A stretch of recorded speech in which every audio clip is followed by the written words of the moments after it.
बिस्मिल्लाहिर्रहमानिर्रहीम, अस्सलाम वालेकुम। एक और ब्लॉग के साथ मैं हूं आपका दोस्त इत्तिशाम शाहिद।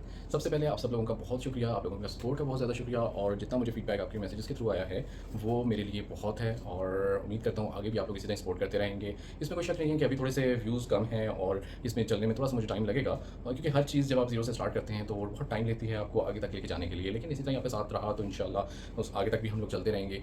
कहानियाँ जो जितनी भी सुनाई जाएँ वो अगर आप सिर्फ वैसे ही टाइम पास के लिए सुनेंगे तो उसका कोई फ़ायदा नहीं है। लेकिन अगर उन कहानियों से अगर आप कोई सबक लेते हैं और अपनी ज़िंदगी को बदलते हैं तो तब उनका फ़ायदा भी होता है। बहुत से ऐसी चीज़ें हैं जब हम लोग सुन रहे हैं, हमें एक नई अवेयरनेस होती है, हम लोग अलर्ट हो जाते हैं और इसके साथ-साथ हम लोगों की जो स्ट्रैटेजीज़ होती हैं लाइफ़ की, जितने भी हमारे गोल्स होते हैं या हमारे जितने भी लाइफ़ में आगे हम लोग अपनी प्लानिंग होती है वो फिर उसके अकॉर्डिंग हम लोग करते हैं और हर चीज़ इसी तरह ही हम लोग प्लान करते जाते हैं। इसी तरह ही जनाब, सबसे पहले तो मेरी आप सब लोगों से रिक्वेस्ट है कि आप लोगों ने अगर अभी तक मेरा चैनल सब्सक्राइब नहीं किया हुआ तो फौरी तौर पे सब्सक्राइब कर लें और बेल आइकन को भी क्लिक कर लें। कहानी की तरफ आज की चलते हैं। तो कहानी में जो सुनाने जा रहा हूँ वो आज किसी और की नहीं बल्कि मैं अपनी कहानी अपनी ज़ुबानी सुनाने जा रहा हूँ। ये एक ऐसा वाक़या है जिससे आप लोग बहुत कुछ सीखेंगे। मेरे अंदर जो नेगेटिव चीज़ें, नेगेटिव लोगों के लिए होना, एकदम से मेरी नेचर में चेंज आना और बहुत ज़्यादा नेगेटिव क्यों मैं हूँ, उसकी वजूहात यही सब एक्सपीरियंसेस हैं जिनकी वजह से हुआ और उनमें से एक एक्सपीरियंस मैं आप लोगों के साथ शेयर करने जा रहा हूँ, जो कि बहुत ही अच्छा है और आप लोगों के लिए लाइफ़ गुज़ारने के लिए एक इतना हेल्पफुल ये मेरा एक्सपीरियंस होगा कि आगे अगर आपने इसको सुन लिया तो इंशाल्लाह मैं उम्मीद करता हूँ कि आप लोगों को इससे बहुत फ़ायदा होगा। बहरहाल चलते हैं अपनी कहानी की तरफ। कहानी कुछ यूँ है कि मेरी जॉब हुई एक कंपनी में, इस्लामाबाद बेस्ड की वो कंपनी थी और उसका बेसिकली वो डिस्ट्रीब्यूशन कंपनी थी और उसमें एक सेल्स होते हैं और एक एग्जीक्यूटिव सेल्स होती है, जिसमें ये होता है कि हमारा जो प्रोडक्ट होता है वो जस्ट प्रोफेशनल प्रोडक्ट होता है, वो एक रिटेल प्रोडक्ट नहीं होता जिसको हम लोग डील कर रहे होते हैं। उसकी थोड़े से शशके भी होते हैं, उसमें आपके जो ज़ाहिर बात है आपकी सैलरीज बड़ी हैंडसम अमाउंट में होती है और आपको बहुत सोच समझ के ही चलना होता है। उसमें रिस्पॉन्सिबिलिटीज़ ज़्यादा होती हैं, जिस हिसाब से आपकी सैलरी होगी ऑब्वियसली आपकी रिस्पॉन्सिबिलिटी उसी हिसाब से होती है। तो जनाब ये जो जॉब थी शशके वाली थी, सैलरी वॉज फाइन, बट जितना अच्छा मतलब एक्सपीरियंस अगर अच्छे तरीके से होता तो बहुत ही अच्छी थी। और अगर हम उसको वैसे ही लेके चलें जो हमारी प्रोडक्ट है, नाम मैं कंपनी का मेंशन इसलिए नहीं करूँगा क्योंकि उनके साथ मेरी सेटलमेंट हो चुकी है और बस जो उनकी तरफ से था क्लियरेंस वगैरह सब कुछ हुआ, तो इस वजह से मैं नाम नहीं लेना चाहूँगा। लेकिन मैं अपना ये व्लॉग उन सारे अपने कोलीग्स के साथ ज़रूर शेयर करूँगा ताकि जिनको नहीं भी किसी चीज़ का पता तो उनको भी आइडिया हो जाएगा। और वैसे तो मेरे ऑफिस में सबको ही बहुत अच्छे से पता है कि क्या हुआ है, क्या नहीं हुआ, कैसे-कैसे हुआ, हर चीज़। तो ये एक व्लॉग मेरा ऐसा है कि मैं सिर्फ कंपनी का नाम नहीं ले रहा, वो भी जस्ट क्लियरेंस की वजह से, और अदरवाइज़ मैं पूरी स्टोरी एज़ इट इज़ सुनाऊँगा और उसमें 1% भी झूठ नहीं होगा। जो मैंने किया, जो औरों ने किया, आप उसे जज कर सकते हैं, हर तरह से आप देख सकते हैं। बहरहाल कहानी कुछ यूँ है कि मेरी जॉब हो जाती है, वहाँ पे होता ये है कि और सारी लेडीज़ स्टाफ होता है और उनमें एक सिर्फ मैं ही था जो मेल था। और मैंने जब जॉइन किया तब उस पोस्ट के लिए आई गेस कुछ ऐसा था कि वहाँ पे ऑलरेडी काफ़ी ज़्यादा जो लोग थे वो इंटरेस्टेड थे या क्या था प्रॉब्लम मुझे उसका नहीं पता। बहुत से लोग इनसिक्योर भी हुए, बहुत ही उनको स्टार्टिंग में थोड़ा-सा प्रॉब्लम आया कि एकदम से एक लड़का वो हमारे बीच ले आए हैं और उसमें अब वो क्या चाह रहे हैं और वो क्या-क्या करवाना चाह रहे हैं, मतलब बहुत से सवालात उनके अंदर चल रहे थे। बहरहाल जैसे-जैसे वक़्त गुज़रता गया, टास्क ज़्यादा होती गई पहले, क्योंकि मैंने स्टार्ट किया था ज़ीरो से और मेरा इस फील्ड में कोई एक्सपीरियंस नहीं था। बहरहाल मैंने इसको अपनी मार्केट को बिल्ड करना स्टार्ट किया, डिफरेंट उनके जैसे उनकी एसओपीज़ थी उसके अकॉर्डिंग चलते हुए विज़िट करना, क्लाइंट्स के साथ मिलना, उनको कन्विंस करना, उनसे ऑर्डर्स निकलवाना, मतलब ये सारी चीज़ें जो हैं वो मैंने उसमें स्टार्ट कर दिया काम अपना करना।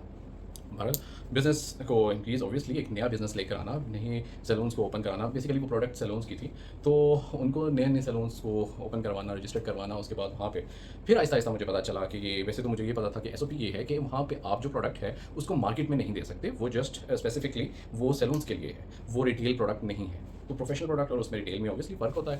तो एसओपीज़ तो हमें ये सिखाती हैं, पर क्या होता है कि जनाब जब हमारी सेल्स में कुछ इस तरह के इश्यूज़ आते हैं या इफेक्टिव हो रही होती है, तो हमारे जो सीनियर स्टाफ होता है या हमारे जो आउट ऑफ सिटी जो हमारा हेड ऑफिस है वहाँ के जो लोग होते हैं वो ये कहते हैं कि भाई जुगाड़ लगाओ, जुगाड़ सिस्टम, हमें सेल्स चाहिए। अच्छा, अब होता ये था कि क्योंकि मुझे आदत है सीधे चलने की, टेढ़े मेढ़े चलना मुझे पसंद नहीं है। अगर कोई चीज़ है तो फ्रंट टू फ्रंट बात करो और उस चीज़ को ओके कर देते हैं। तो बात सिंपल सी होती है कि मैंने क्या किया, उसमें मेरा क्या रोल था कि जो चीज़ उन्होंने मुझे कही कि आप ना कुछ भी करके आप मार्केट में भी निकालें इसको। डिफरेंट हमारे पास फार्मेसीज़ हैं, डिफरेंट हमारे पास जो हैं बड़े आप देख सकते हैं कॉस्मेटिक के स्टोर्स हैं, आप उन पे भी जाना स्टार्ट करो, आप देखो, उनको ग्रैब करो, किसी तरह उनके से भी बिज़नेस निकलवाओ।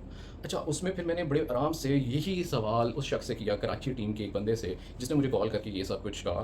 मैंने कहा एसओपीज़ के मुताबिक जो है ये चीज़ें हमें लीगली हम लोग इस चीज़ के लिए कभी भी एलिजिबल नहीं है कि हम लोग इसको सेल करें मार्केट में, क्योंकि हमें ये सिर्फ इजाज़त है प्रोफेशनल प्रोडक्ट्स की सैलून्स की हद तक, या स्पेसिफिकली हम उन जगहों पे दे सकते हैं जहाँ पे कोई सैलून्स हैं या कोई और इस तरह की ट्रीटमेंट्स चल रही हों, कुछ भी इस तरह की जहाँ पे भी चल रही हैं।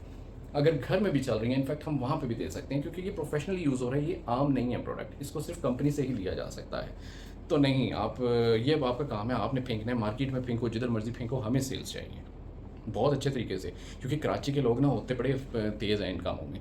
पैसों की लालच भी उस शख्स को थी, ठीक है, और वो अपने आप को कोई बहुत टॉप चीज़ समझता था ना, तो वो कह रहे थे कि जी फेंको इसको मार्केट में, भर के फेंको। अब होता ये है कि जो हमारी कंपनी के मेन लोग होते हैं, जिनको हम कहते हैं ऑनर्स हैं, या तो वो सोए हुए होते हैं, या फिर वो ये एसओपीज़ बनाने के बाद बिल्कुल बेखबर हो जाते हैं कि उनको अपने एम्प्लॉय से कोई लेना देना नहीं होता। उन्होंने आगे से आगे एक दूसरे के अंडर रख दिए जाते हैं कि ये आपका बॉस है, ये आपका बॉस है, और वो खुद इन चीज़ों को ट्रैक नहीं कर रहे होते। सबसे बड़ी जो है वजह यही होती है। फिर उसके बाद ये फ़नकारी तो एक अलग चीज़ थी, इसके अलावा हम लोग कस्टमर्स को, अच्छा फिर उसके बाद कस्टमर कैसे ग्रैब करें, मार्केट बड़ी ख़राब हो रही है, क्योंकि वो कुछ हम उनको बेनिफिट्स देंगे तो वो कुछ करेंगे। मार्केट में भी हमारी प्रोडक्ट पड़ी हुई है, तो हमारे से कौन लेगा, हमें कौन मुँह लगाएगा, हम कैसे बेचें।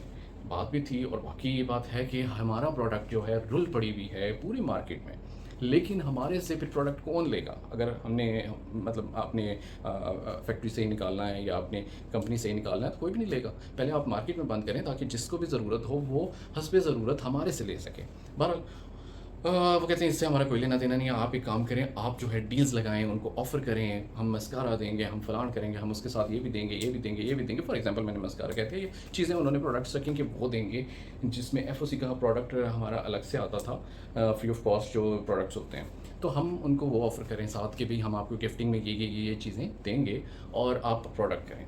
अब होता ये था कि कस्टमर ऑर्डर करते थे, मैं अपने ऑर्डर्स भी लेकर आता था, क्लाइंट भी लेके जाता था, लेकिन क्या करते थे कि कंपनी के ही जो मेन उस पे बैठे हुए हैं, मैनेजर्स हैं, जो भी हैं, वो एफओसी प्रूफ भी करने के बाद वो निकलता नहीं था, वो कस्टमर तक नहीं जाता था। वो कहाँ जाता था इसकी मुझे वाकई खबर नहीं थी कि अगर कंपनी से निकल रहा है तो कौन से खड्डे में फेंक रहे हो कि उन तक पहुँच नहीं रहा और मेरा क्लाइंट ख़राब हो रहा है। मैंने ज़ुबान दे दी है, हमारा काम है उनको ज़ुबान देना और उस पर फिर अमल कराना। जब सेल्स का एक बंदा है, आपने किसी को इस काम के लिए रखा है, तो फिर उसको आपको वो सारी चीज़ें जो हैं आपने उसकी कवर करनी है। जो चीज़ें वो कमिट कर रहा है, आपने उस कमिटमेंट को पूरा करना है। नहीं हो सकती वो चीज़। बहुत ही इमेच्योर हरकतें, बहुत ही कह सकते हैं अनप्रोफेशनल एटीट्यूड उन सारे सीनियर्स का, और उनको तो मैं कहूँगा जितनी भी कराची टीम थी कि लानत है ऐसे लोगों पे कि जो लोग पता नहीं कमा के उनको सुकून कैसे आता होगा, कि जो लोग इतना हराम सिर्फ कमा रहे हैं कि हर वक्त वो सिर्फ जुगाड़े लगवा रहे हैं, वो सिर्फ और सिर्फ कंपनी को तबाही की तरफ लेके जा रहे हैं, क्योंकि सबसे बड़ा हाथ उसी कंपनी के उन लोगों का है। पर हुआ कुछ यूँ कि वक्त गुजरता गया और उसके साथ साथ काम चल रहा था। काम के साथ साथ ये था कि मेरी एक आदत है कि मैं जहाँ पे भी काम करता हूँ, मैं एक फैमिली एनवायरनमेंट में काम करता हूँ। मैं हर किसी के साथ एहसास करना, कोई मतलब सीनियर है, जूनियर है, मैं इन चीज़ों का फ़र्क नहीं करता। अगर कोई स्वीपर भी है तो मैं उसको इतना कंफर्टेबल करता हूँ कि वो मेरे से इजीली हर चीज़ डिस्कस कर सकता है। मैं उसको ये लेवल देता हूँ। एक लिमिट रखी हुई है कि मैं उस लिमिट से आगे नहीं बढ़ने देता, कोई ज़्यादा ओवर नहीं हो सकता, बट ये है कि वो इतना उसको मैं लाइक फ्री हैंड देता हूँ, या मैं उनको अपने ही पहले एटीट्यूड से शुरू में मैं बड़ा रूड रहता हूँ, लेकिन फिर उसके बाद आहिस्ता आहिस्ता जब मुझे समझ आती है तो मैं थोड़ा सा ठीक हो जाता हूँ और सबके साथ फ्लेक्सिबली उनके साथ मूव करना स्टार्ट कर देता हूँ। तो इसी तरह कभी किसी के साथ चाय पी रहे हैं, कभी क्या हो रहा है, कभी क्या हो रहा है, डिस्कशन चल रही होती थी, कभी क्या। अकाउंट्स वालों के साथ भी अच्छी दोस्ती, क्योंकि ऑफिस जो है वो बिल्कुल सामने सामने ऑफिस थे, तो ज़ाहिर बात है सबसे सलाम दुआ भी बहुत अच्छे से चलना स्टार्ट हो गए। वक्त गुजरता गया, बहुत अच्छे से काम शाम चल रहा था, स्मूथली सब कुछ चल रहा है। एक दिन मैं चाय पी रहा तो मुझे सामने मेरे बिल्कुल ऑपोजिट साइड पे अकाउंट डिपार्टमेंट था, तो वहाँ पे मुझे एक साहब हैं अकाउंट्स के थे, वो मैं उनका नाम बिल्कुल नहीं लेना पसंद करूँगा। तो बहरहाल वो वहाँ बैठे हुए थे और वो बड़े परेशान हो हुए थे। अच्छा, मैं उनके पास चला गया, मैंने पूछा उनसे कि क्या हुआ है, क्यों परेशान है, खैरियत है, सब घर में ठीक है? क्योंकि बेसिकली वो यहाँ पे आउटसाइडर थे, मतलब लाइक वो एक तरह से कह सकते हैं परदेसी थे। वो यहाँ पे हॉस्टल में रह रहे थे और यहाँ पे जॉब करते थे, और एक नॉर्मल सी ज़ाहिर बात है लो सैलरी में वो जॉब कर रहे थे, तो सर्वाइव करना भी मुश्किल हो जाता है। तो उन्होंने मुझे कहा कि जी एक प्रॉब्लम है, लेकिन मुझे समझ नहीं आ रही मैं किससे डिस्कस करूँ। मैंने कहा जी बताएं क्या मसला है, खैरियत है, मैं किसी काम आ सकता हूँ तो मुझे बताएं। उन्होंने कहा कि बात कुछ यूँ है कि मेरे पास ना एक पेमेंट आई थी इससे पहले, तो मुझे पता है कि वो मुझे रिसीव हो गई है, लेकिन मसला ये है कि मेरे रिकॉर्ड्स में नहीं आ रही, मेरे यहाँ से गायब हो चुकी है। मैंने यहाँ लॉकर में रखी थी और वो लॉकर से गायब हो चुकी है। अब ये है कि अकाउंट में तो वो आ चुकी है, लेकिन वो यहाँ पे फ़िज़िकली मेरे पास नहीं, इस वक्त वो पड़ी हुई। तो मैं बड़ा परेशान हूँ। तो मैंने कहा आप चेक करें क्या हो गया, किसी से पूछ लें, 2 बंदे होते हैं अकाउंट्स में, किसी एक के पास होगा, किसी को पता होगा। नहीं, मैंने पता कर लिया, वो किसी के पास नहीं है। 3-4 दिन से मैं इस बात पे परेशान हूँ और नई-नई ईद ख़त्म हुई थी, ईद के बाद की बात है। सो मैंने उनको कहा कि अच्छा कितनी अमाउंट थी? उसने मुझे बताया कि 30,000 वो अमाउंट है। तो इस वजह से मैं बहुत ज़्यादा अपसेट हूँ, तो इतनी तो मेरी सैलरी नहीं है जितनी वो अमाउंट है। अच्छा, मैंने जब ये सुना तो एक सॉफ्ट कॉर्नर मेरे अंदर भी है, और वाक़ई एक वो ममता वाले एलिमेंट ना हमेशा आपको मार खाने पे मजबूर करते हैं, जूतियाँ ज़रूर पड़वाते हैं। तो मेरे दिल में आया कि एक परदेसी बंदा है, वो खुदा न खास्ता उसको इसी टेंशन में, इतनी सी अमाउंट के लिए उसको टेंशन हुई, खुदा न खास्ता कुछ हो जाता है, तो क्या करेगा? तो मुझे जिस तरह वो परेशान था, मुझे तो उसके एटीट्यूड से या उसके फ़िज़िकल अपीयरेंस से मुझे यही फ़ील हुआ कि यार ये बड़ी टेंशन में है, कुछ भी हो सकता है इसको। अच्छा, मैंने उसको क्या किया, मैंने कहा यार ये इतनी बड़ी कोई बात नहीं है, 30,000 है, मैं आपको दे देता हूँ। जब ऑडिट होगा या जो भी है, जिस तरह भी होता है, अगर वो आपको मिल जाती है, आपने मुझे ये रिटर्न करनी है। अभी फ़िलहाल मैं आपको ये पे कर देता हूँ, मैं आपको दे देता हूँ एक लोन के तौर पे, लेकिन आपने मुझे जैसे-तैसे भी है आराम-आराम से करके आप दे देना, बस टेंशन नहीं लो, इसको क्लियर कर दो आप ना, कि वहाँ से मैं आपको बचा सकता हूँ। वो होगी बात, और वहाँ पे वो खुश हो गए, मैंने उनको पेमेंट ला के दी, उन्होंने क्लियर किया अपने आप को और हँसी-खुशी रहने लग गए। अच्छा ठीक कुछ अरसे के बाद, 5 से 6 महीने के बाद, एक और बंदा मेरे पास रिकवरी की साइट से आया और उसने कहा कि आपने मुझे एक पेमेंट ला के दी थी, लेकिन वो यहाँ पे नहीं है ऑफ़िस में, वो गायब हो चुकी है। उन साहब की शादी भी हो रही थी उन दिनों में, और वो सब कुछ मका लिया, सब कुछ हो गया। 4-5 महीने पहले की पेमेंट जो है, उसके बारे में वो आ रहे हैं डिस्कस करने 5 महीने के बाद, और वो कह रहे हैं कि वो पेमेंट नहीं है। पहली बात पहले दिन यही हुई कि आपकी पेमेंट वो क्लियर नहीं है, जो आपने मुझे ला के दी थी, ये ही अल्फाज थे। अच्छा, मैंने एक पेमेंट क्या किया, मेरा काम बिल्कुल ऐसा ही है, सेल्स का बंदा था, सबसे बड़ी गलती मेरी अपनी थी कि मैंने रिकवरी वालों का काम किया।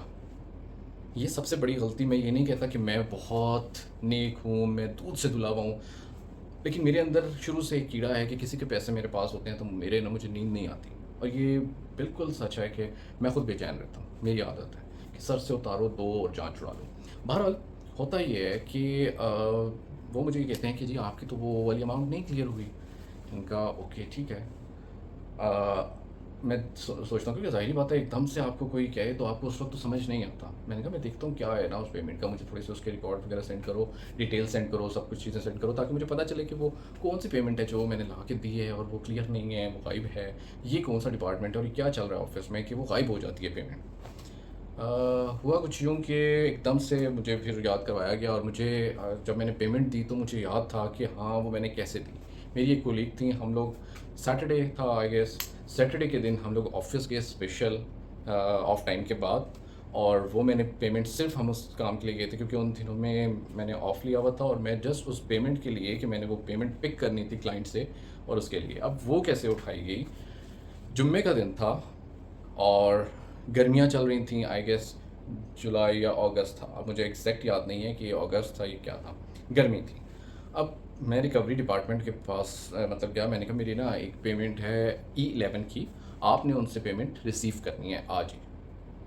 रिकवरी डिपार्टमेंट को मैंने कहा ये कि आपने आज रिकवरी टीम को कहा था कि आपने विज़िट करना है और आपने वो पेमेंट उनसे उठा लेनी है और उनका चेक लेके जाएँ, उनको वापस कर दें। क्योंकि जो क्लाइंट होते हैं वो जब प्रोडक्ट लेते हैं, अपना ऑर्डर रिसीव करते हैं, तो वो कुछ दिन का फिर चेक दे देते हैं कि हमारे पास वो पेमेंट आए तो हम आपको ये क्लियर कर देंगे। चेक अगर कैश करवाना हो तो वो कहते हैं आप कैश करवा लें, अदरवाइज़ वो कहते हैं आप चेक रिटर्न कर दें और कैश ले लें। तो उन्होंने मुझे कहा कि वो कैश मेरे पास आ गई है, आप मेरा चेक रिटर्न करें और कैश उठा ले लें। मैंने कहा बिल्कुल ठीक है। मैंने उनको इन्फॉर्म किया, और साथ ही उसने मुझे कहा कि श्याम भाई आपसे मुझे एक रिक्वेस्ट करनी है, अगर आप माइंड ना करें तो। जी, तो अगर आज आप कोशिश करें कि E11 आप खुद चले जाएं, क्योंकि आपको पता है गर्मी इतनी है, आप लोगों के पास तो गाड़ी है, आप लोगों को गाड़ियाँ अलॉट हैं, तो हमारे पास तो बाइक हैं, गर्मी भी बहुत ज़्यादा है, तो बस आपसे ये रिक्वेस्ट है मेरे भाई, अगर ये कर दें काम आप, तो आपकी मेहरबानी होगी। मैंने वो ज़ाहिर बात है कि एक जब ऑफिस में होते हैं एक दूसरे के काम आना कोई बड़ी बात नहीं होती, और कोई इतनी बड़ी बात नहीं थी। इससे पहले कई दफ़ा डिफरेंट लोगों ने, डिफरेंट डिपार्टमेंट के लोगों ने कहा यहाँ से पेमेंट उठा लो, उधर से उठा लो, हम लोग उठा लेते हैं, इसमें कोई बड़ी बात नहीं होती। लेकिन किसी के कहने पे उठाई जाती है ना पेमेंट। ये तो नहीं है जब कोई बंदा आपको कहेगा, तो ऑफिस का ही बंदा और उसके पास वो अथॉरिटी है, अगर एक रिकवरी डिपार्टमेंट का बंदा आपको कह रहा है आपका काम नहीं है, ये आपका एक्स्ट्रा काम है, और अगर आप किसी के लिए कर रहे हैं तो आप ब्लेम नहीं कर सकते, सबसे पहली चीज़।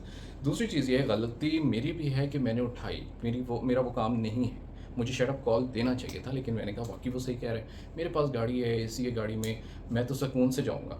लेकिन ये बेचारे ख्वार होते हुए बाइक्स पे जाएँगे, और ये वो एक आ जाता है दिल में कि बाहर अगर आप गर्मी देखते हैं तो आपके दिल में खुद ही होता है कि यार नहीं, सही कह रहा है ये। बहरहाल मैंने कहा ओके फ़ाइन, मैं कर लेता हूँ। सेम डे पे जाके मैंने उसको पेमेंट लाके, सैटरडे का दिन था, मैंने उसको जाके ऑफ टाइम के बाद इनफैक्ट ऑफ़िस ला के भी उसके ऑफ़िस में, अब हुआ कुछ यूँ कि मैं फिर अपनी एक कोलीग के साथ उनके सैलून गया, क्योंकि उन्होंने भी उधर ही जाना था, मैं उनके साथ चला गया। और वापस पे हम दोनों साथ ही आए, क्योंकि उन्होंने अपने आके ऑफ़िस में कोई 1-2 ऑर्डर्स की, मतलब उन्होंने अपने ऑर्डर्स जो हैं वो बुक करवाने थे, और वो जो था उनका सारा प्रोसेस करना था। तो उन्होंने कहा मैं अपना प्रोसेस कर लूँगी, आप जो है मीनवाइल को पेमेंट कर देना।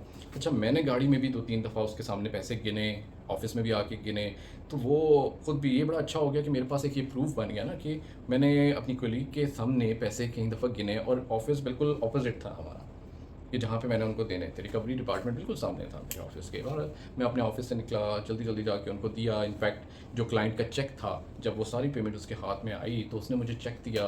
चेक लेके मैंने अपने क्लाइंट को वापस किया, उसने वो लेके फाड़ दिया, और सारा काम ख़त्म हो गया। ये 5 महीने पहले की स्टोरी थी, और 5 महीने बाद वो पैसे गायब हो गए। छू मंतर, किसी को नहीं पता वो कहाँ गए। ओके, ठीक हो गया, पैसे गायब हो गए। अब यहाँ पे आ जाता है कहानी में ट्विस्ट। अच्छा, मुझे उन्होंने कहा कि आपने साथ ये भी कहा कि पैसे नहीं हैं, और साथ मुझे बाहर बुलाया, और ब्रांच मैनेजर की जानिब से और उनके अलाइन किए हुए जितने भी लोग थे रिकवरी डिपार्टमेंट के, और ये उन्होंने कहा हमारे पास सोल्यूशन है, आप परेशान नहीं हो, आप पेमेंट का हम आपको कुछ ना कुछ अरेंज कर देते हैं। मैंने कहा अरेंज क्यों कर देते हैं, ज़ाहिर बात है कितनी पेमेंट है। तो वो लगभग कुछ 80,000 के अराउंड था वो बिल, कोई इतना बड़ा वो बिल नहीं था। तो मैंने कहा वो पेमेंट मैं कर देता हूँ, इट्स फाइन, कि चलो ठीक है, गलत क्या वो नहीं हो रहा, तो जब आप लोगों के सामने आएगा। अच्छा, मैं पहली दफ़ा एग्री हो गया कि चलो यार इस मसले को ख़त्म करते हैं। मैंने अपनी कोलीग से डिस्कस किया, उसको गुस्सा आ गया, उसने कहा तुमने मेरे सामने उसको पैसे दिए, और साथ ही उसने ये पूछा कि एक बात बताओ, तुमने यहाँ ऑफिस में पहले तो नहीं किसी को पैसे दिए। तो मैंने बताया कि मेरे अकाउंट में एक साहब बैठते हैं जो, वो परेशान थे, मैंने 30,000 दिए हैं उससे पहले, और अब उसके बाद ये सेकंड पार्टी है। तो उसको समझ आ गई, उसने कहा कि इसके बाद अगर अब तुमने दे दिए तो ये सिलसिला चलता ही रहेगा, तो इसमें फ़ाइट करो, ना कि तुम गिव अप करके और एकदम से उनको दे दो पैसे। ये रोज़ का, ये तो इनका रोज़ का मामूल है, ये रोज़ काम ये करेंगे तुम्हारे साथ। तो मुझे थोड़ा सा समझ आ गया। अब क्या हुआ जनाब कि मैं पहले इंटरेस्ट नहीं ले रहा था, और फिर तो मैं प्रॉपर वकील बन गया ना अपना। मैंने कहा ऐसे की तैसी तुम्हारी, फिर आ जाओ मैदान में।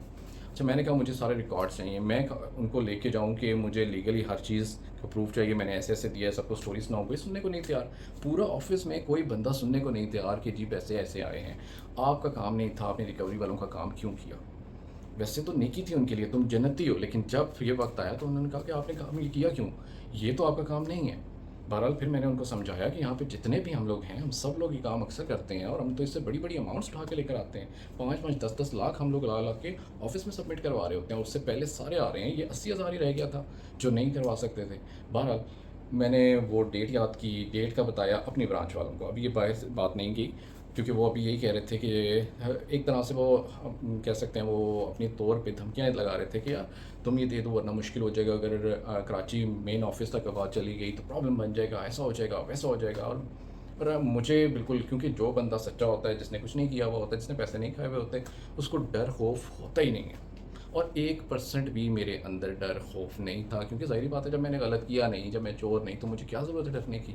जब चोर जो होता है वो कोई ना कोई अपने सुराग छोड़ देता है ना, तो वहाँ से पकड़ा जाता है। जब मैं था ही नहीं चोर, तो मैंने क्यों बचना था। बहरहाल अच्छा, अब मैं देखना चाह रहा था कि पहले ये किस हद तक जाते हैं। पहले तो एक तरह से मीटिंग्स डेली होना स्टार्ट हो गई, एक 2-2 दिन के बाद मीटिंग्स बैठती थी, और जनाब पूरा किस्सा मैं दोबारा से सुनाता था। फिर उसके बाद वो कहते थे कि नहीं ऐसे नहीं, वैसे है, इसकी पेमेंट नहीं आई हुई, हमारे पास तो रिसीव ही नहीं हुई भी, और वो मानने को तैयार ही नहीं। मैं उनकी शक्लें देखूँ, कहूँ आप इतने बड़े हैं, खुदा का खौफ खाएँ, झूठ बोल रहे हैं आप मुँह पे मेरे, आपने रिसीव की हुई है, बंदा पता है। फिर जनाब आगे बात कि उस बंदे ने कहा कि मैं तो ऑफ़िस में था ही नहीं, मैं तो छुट्टी पे था, मैं पता नहीं आउट ऑफ सिटी गया हुआ था उस दिन। अब सीन जब ये आया तो मैं भी कोई छोटी चीज़ नहीं हूँ, मैं खुद भी बहुत बड़ा वकील हूँ। मैंने कहा जनाब आप मुझे छोड़ दें, और सारी बातें मुझे फुटेज निकाल के दे दें, उस दिन की ये डेट थी, सैटरडे था, आप बस मुझे उसकी जो है एक फुटेज दे दें, क्योंकि ऑब्वियसली कैमरास तो लगे हुए हैं, हर जगह सिक्योरिटी कैमरास हैं, आप निकालें उसके रिकॉर्ड्स तो उसमें से। अच्छा, सिंपल तरीका क्या है कि रिकॉर्ड्स गायब, रिकॉर्ड्स क्या हो गए, वो बिल्कुल गायब हो गए। मैं कहते हैं हमारे पास तो रिकॉर्ड्स ही नहीं है, इतने दूर के तो हम डिलीट कर देते हैं। बड़ी स्टूपिड सी बात है कि डिलीट कर देते हैं, अगर किसी का कत्ल हो जाए वहाँ पे तो आप लोगों के पास रिकॉर्ड नहीं होगा, ये बड़ी अलार्मिंग सिचुएशन थी। बहरहाल वहाँ से तो मुझे फंसा लिया, लेकिन फिर बात आ गई, मैंने कोई रिएक्शन नहीं दिया कि मैं क्या करने लगा हूँ। मैं वहाँ से उठा, ऑफिस से निकल के बाहर चला गया, रिसेप्शन पे गया। रिसेप्शन पे जाके हमारे पास एक उस वक्त रजिस्टर्ड भी होता है, उसमें भी डेली हम लोग साइन करते थे, एंट्री एग्जिट दोनों करते थे, और इसके अलावा प्लस हमारा फेस एंट्री भी होती थी, प्लस हमारे थंब के भी होते थे। तो वो सारा कुछ हमारा बायोमेट्रिक सिस्टम भी था, मैनुअल भी चल रहा था। मैं वो रजिस्टर मैंने उठा लिया। मुझे फ़ील हुआ कि यार वो एक बड़ा बंदा कुछ कह रहा है, और अगर वो कुछ कह भी रहा है तो मे बी वो ठीक हो, मैं ही गलत हूँ, डेट में मुझे कोई कन्फ्यूजन आ रही हो। बहरहाल मैंने उसी डेट का रजिस्टर निकाला। रजिस्टर में जब रिकॉर्ड चेक किया, जब मैंने वो नाम देखा तो वो प्रेजेंट थे। मीटिंग चल रही थी, मैं निकल गया बाहर बताए बगैर, और इनका अब मैं आता हूँ। एक काम के बहाने मैं निकल गया 2 मिनट के लिए बाइक कॉल लेने के लिए। जाके मैंने अपने थोड़ा सा सर्च किया और मुझे प्रूफ मिल गया। अच्छा, फाइनली अब मुझे क्या हो गया, प्रूफ मिल गया। ये बहुत मज़े का टाइम था और एक तरह से टर्निंग पॉइंट था।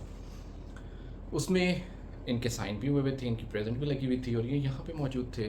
और फिर उन्होंने डिनाई कर दिया कि ये तो मैंने नेक्स्ट डे लगाया था, मैं तो आता हूँ तो मैं तो 6-6 दिन की लगा देता हूँ। सबसे बड़ा काम ये भी है फ्रॉड, कि ये 6-6 दिन की वैसे ही लगा देते हैं अटेंडेंस, और कोई पूछने वाला नहीं है।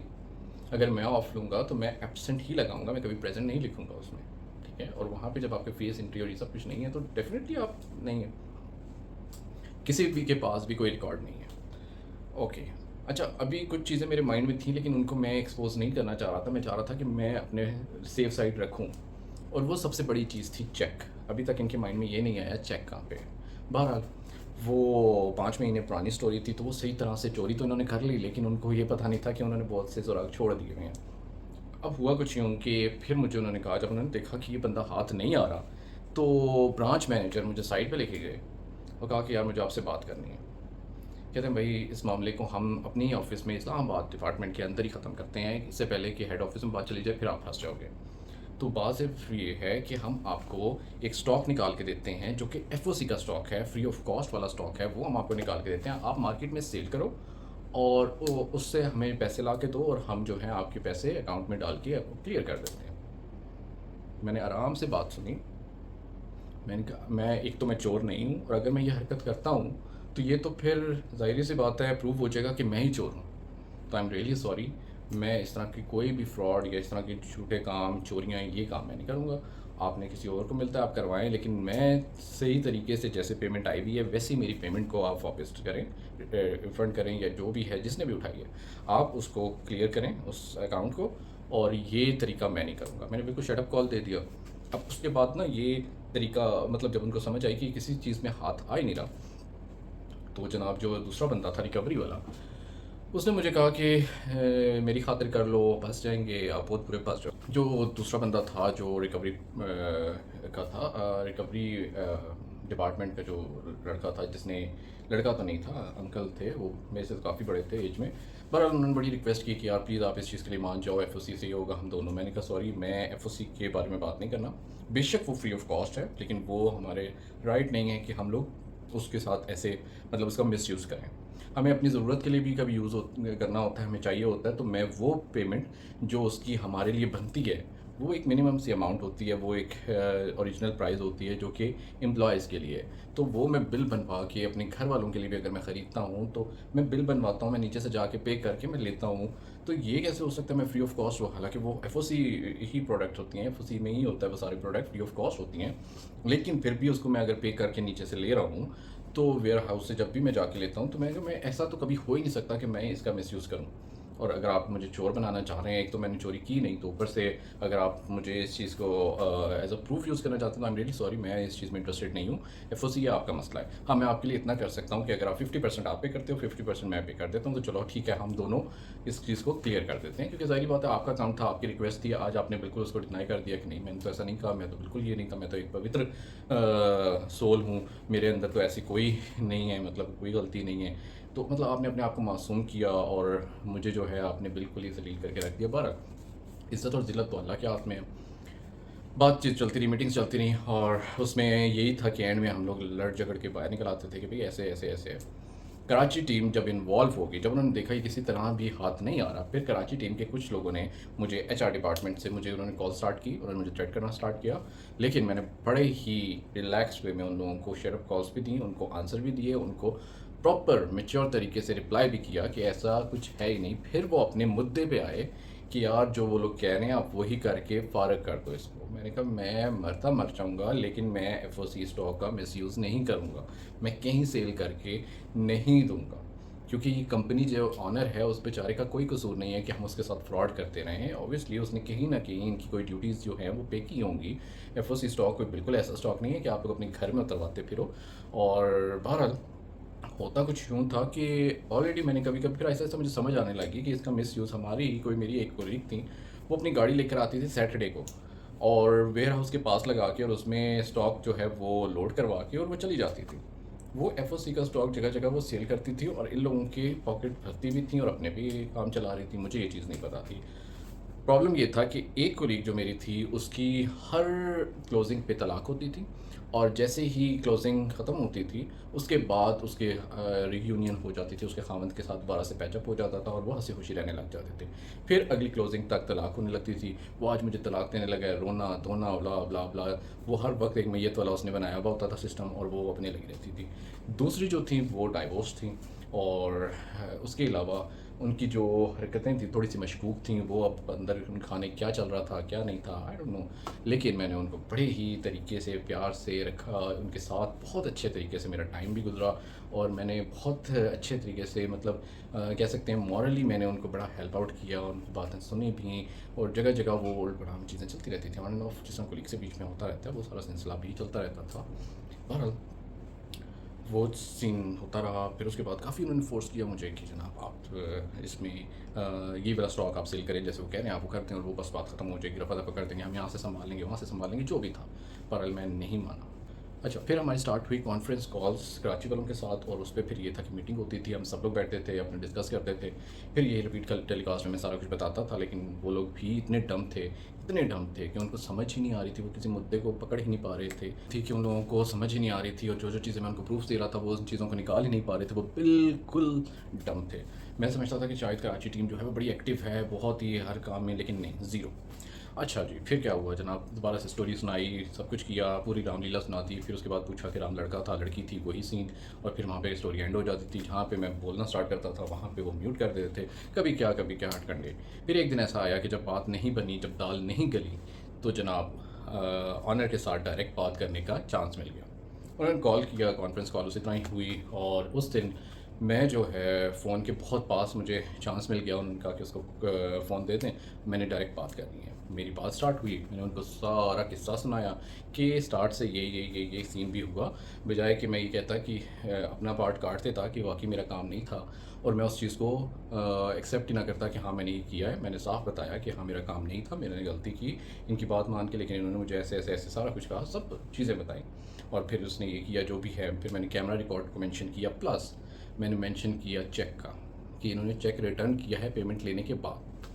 अब मज़े की बात, यहाँ से कहानी में आ गया ट्विस्ट। वो कहते हैं ना कि जब सारे एक उसमें लगे हुए होते हैं ना, ये इतना इतना कुछ सच है, मैं आपको बता नहीं सकता कि मैं खुद शॉक्ड हो जाता था कि अल्लाह ताला की लाठी वाकई बेआवाज़ है कि इतनी ज़बरदस्त तरीके से अल्लाह ताला ने इस मसले से निकाला कि इतने सारे लोग, इतनी पावरफुल जो आपकी पोस्ट हैं, वो सारे वो कुछ नहीं कर सके, वो कुछ भी नहीं कर सके।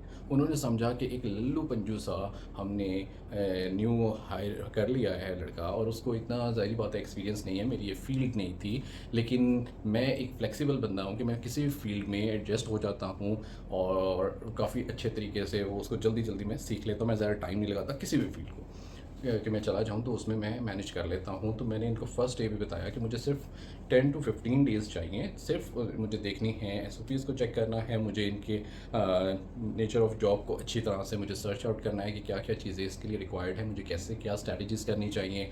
फिर उसके बाद और इसकी लीगली एक्सपेक्ट से मुझे सारी चीज़ों को देखना है, मतलब हर चीज़ को मुझे पता होगा तो ऑब्वियसली मैं कर सकता हूँ। तो उसमें मुझे हार्डली 5 डेज़ रिक्वायर्ड हैं, लेकिन फिर भी मैं 15 दिन लेना चाहूँगा कि जिसमें मैं अच्छे तरीके से उसको देख सकूँ हर चीज़ को। और मैंने ऐसे ही किया, 15 दिन क्या, मुझे नेक्स्ट डे से वेरी नेक्स्ट डे से उन्होंने कह दिया था कि आप बस मार्केट में जाएँ और आप स्टार्ट कर दें। ऐसा कुछ भी नहीं हुआ कि अभी आप टाइम लें, सीखें या कुछ नहीं, आप सिर्फ मार्केट में उतरें। अच्छा, ये बहुत अच्छी चीज़ थी और पॉजिटिव पॉइंट था कि मैंने जल्दी जल्दी उसको ग्रैब किया और जल्दी जल्दी स्टार्ट किया। और वो चीज़ें होती रही अपनी जगह। अल्लाह ताला का साथ, मैं अल्लाह का शुक्र अदा करता हूँ कि इतने अच्छे तरीके से सुरखरू हुआ उस चीज़ में भी कि जब चेक की बात आई तो एक वो कहते हैं ना, रोला पै जाना, तो पूरे ऑफिस में धमाका हो गया, रोला पड़ गया। अब वो और चीज़ों को तो उन्होंने फ्लश कर दिया, उसको सब बातों को फ्लश किया और उसी वक्त बस उन्होंने ये बात की कि ये बच्चा बता रहा है कि इसने आपसे पेमेंट दी और उसके उस पर आपने उनको चेक रिटर्न किया। पहले ही तो चेक करके मुझे बताएं, उसका मुझे बिल चेक करवाएं। बिल के ऊपर जो है, जब भी बिल आता है ऑफिस में, तो जो भी उसका मोड ऑफ पेमेंट होता है क्लाइंट का, वो उसके ऊपर मेंशन होता है।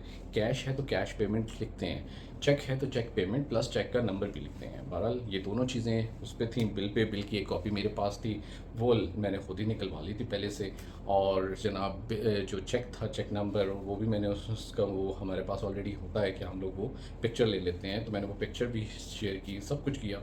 अपने सारे डॉक्यूमेंट्स जो है, अपना होमवर्क कंप्लीट करके मैंने सब चीज़ें उनको दी कि ये मेरे पास सारे प्रूफ्स हैं, आप ये चेक कर सकते हैं। चेक कहाँ है, पहले तो इनसे कहें चेक निकालें। अब जब चेक की बारी आई तो सब लोग हिल के रह गए कि ये क्या तमाशा हो गया। उसी को ये लोग छुपा रहे थे और कवर कर रहे थे कि चेक का नाम नहीं लेना। सब पक्के हुए थे कि चेक का नाम नहीं लेना। कराची की बड़ी मछलियाँ तक सब मिले हुए थे और सब के सब जो थे वो चेक से हट रहे थे। बहरहाल चेक नहीं लेना, क्यों नहीं लेना। अब मज़ा यहाँ पे आया जब कहानी में ट्विस्ट आना स्टार्ट हुआ, तो एक नया रंग आ गया। फिर उसके बाद वो मान गए 50% पे कि 50% आप पे करो, 50% मैं पे करूँगा। लेकिन इस बार मैं पक्का हो गया कि जिस वक्त मैं कह रहा था उस वक्त आपको समझ नहीं आई, अब आप ही पे करोगे।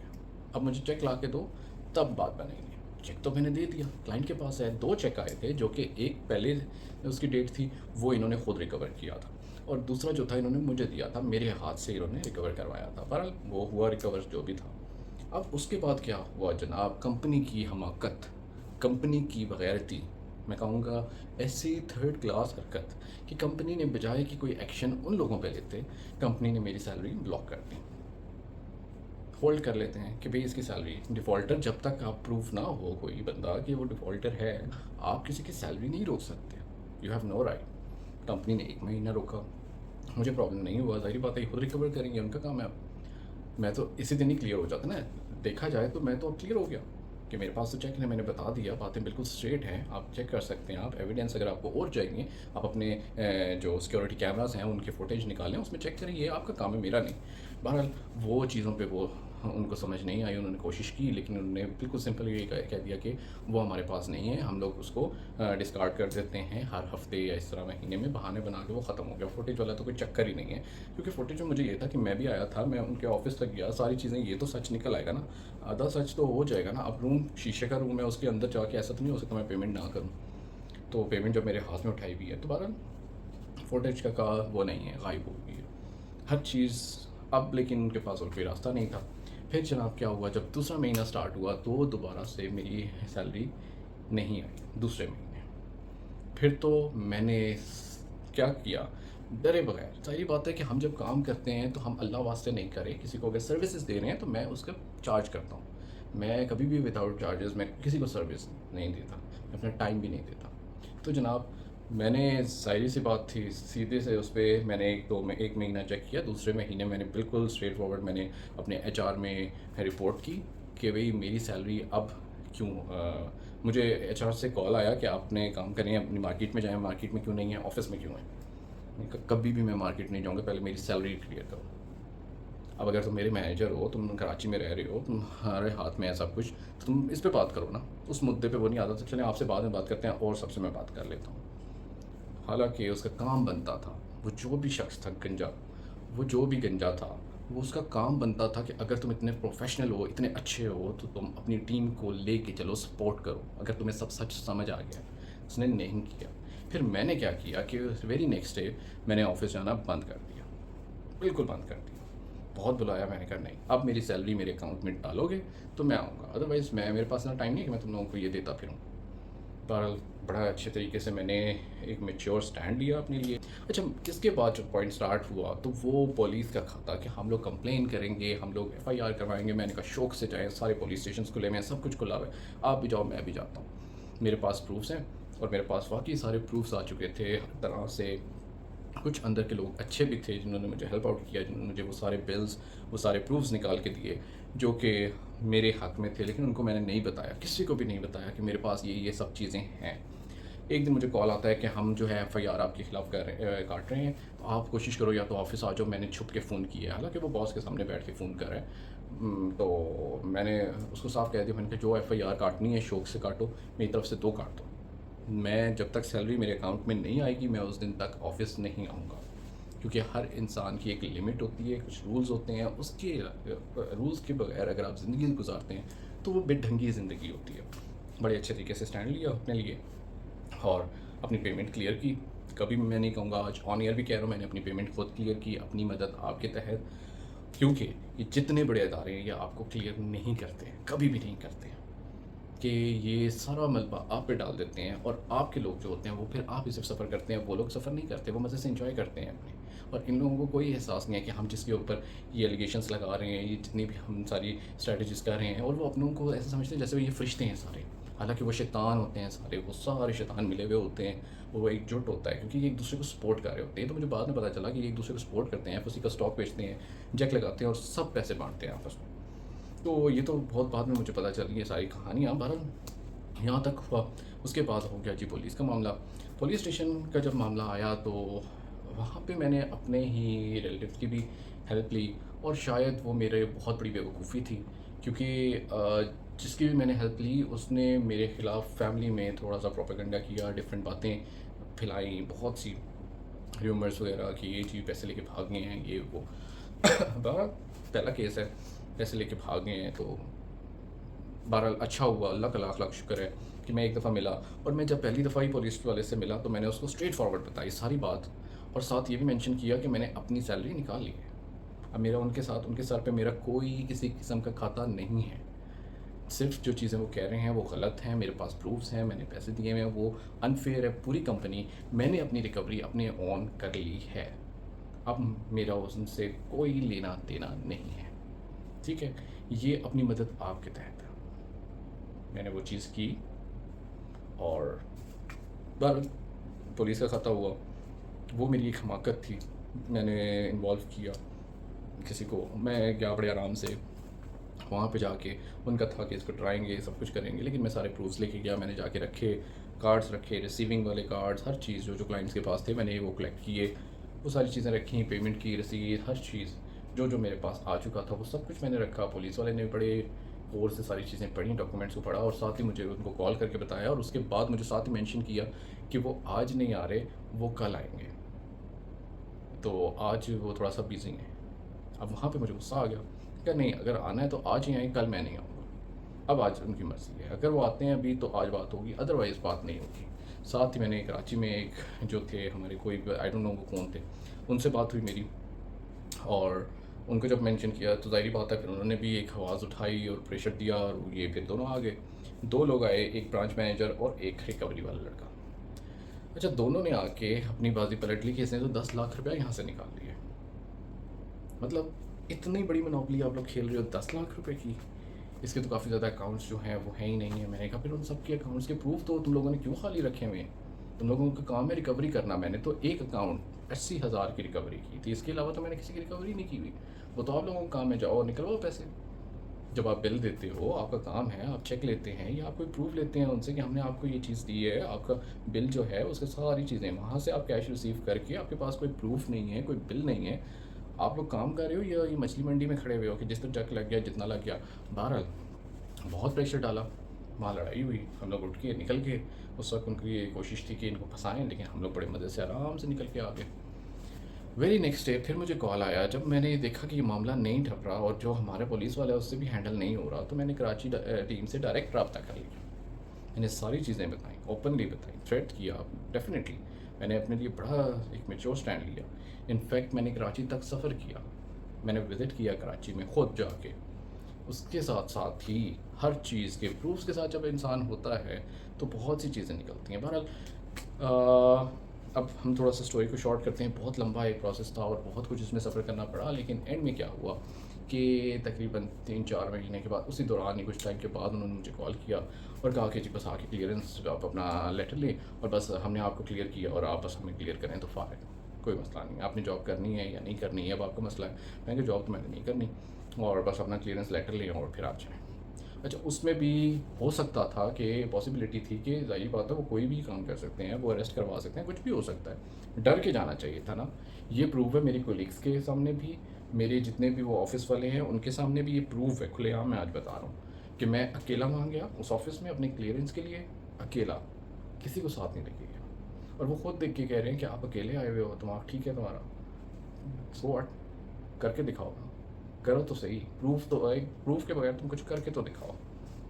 जितना भी, मैं ये नहीं कहता मैं बहुत बड़ी तोप चीज़ हूँ, लेकिन इंसान के हाथ में, जब इंसान चोर नहीं है, जब इंसान ने कुछ गलत ना किया हो ही नहीं सकता वो बंदा कॉन्फिडेंट ना हो। मैं अकेला गया वहाँ पे, मैंने जाके साइन किए, पेपर उनके मुंह पे मारे, अपने लिए और निकल आए। अब क्या हुआ, अब यहाँ से बहुत मज़े का पार्ट आया। अकाउंट्स वाला जिसको मैंने 30,000 रुपया दिया था, वो मेरे साथ मुझे सी ऑफ करने के लिए ऑफिस से नीचे स्टेयर्स के साथ से ही मेरे साथ आया नीचे, और फिर कहता है कि मैं एक कन्फेस करना चाहता हूँ आपके सामने, एक बात मैं आपको बताना चाहता हूँ, अगर आपके पास थोड़ा सा टाइम हो तो। मैंने कहा, जी बताएं। कहते हैं मैं आपसे सॉरी करता हूँ पहले तो, और मैं आपके बाद इस सारे प्रोसेस में मैंने सारा सर्च किया कि क्या हुआ, आपके अकाउंट्स के पैसे कहाँ जा रहे हैं। तो ये दोनों जो औरतें हैं, ये ख़वातीन ने अकाउंट्स वाले को अपने साथ मिलाया हुआ था, अकाउंट्स वाला, रिकवरी वाला, और ये दो खातून मिली हुई थी, चारों चारों का जुट था, अकाउंट्स वाला, सेल्स वाली दो लड़कियां और एक रिकवरी वाला। ये 4 लोगों का ग्रुप था, और ये आपके अकाउंट की जो कैश होती थी वो अपने अकाउंट में करवाती थी, और हम लोग करते रहे हैं ये सब काम। उसने ख़ुद कन्फेस किया।